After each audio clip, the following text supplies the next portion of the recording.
finished product sa atong arroz caldong manok. Ayun, paa ng manok na walang balat. Okay, sarap.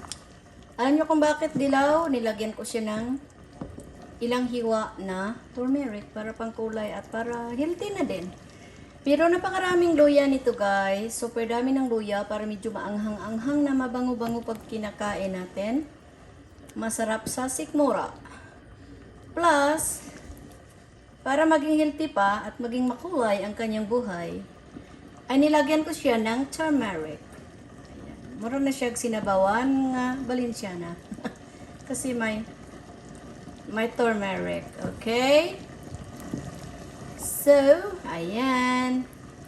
Sarap. May turmeric na. May turmeric na. May turmeric siya na. May turmeric siya na. Ilang hiwa. Pero mas masarap kung yung turmeric ay dikdikin mo. O kaya i-juice mo muna yung turmeric. Gadgadin mo. Yan. I-grate mo tong turmeric tapos pigain yung kanyang laman. Ang kanyang juice. At ilagay dito para dilaw na dilaw. Pero ayoko na kasi pag ginanon mo ay masyado nang maamoy ng turmeric.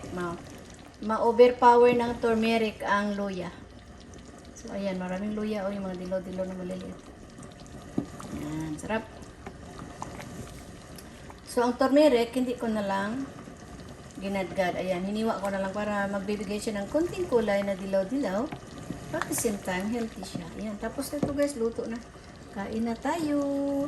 So, niluto ko ito ngayong gabi para kinaumagahan bukas ang umaga. Mayroon kaming appointment ng maaga. So, ano na lang? Ano ka na lang? Yung ano ba tawag doon?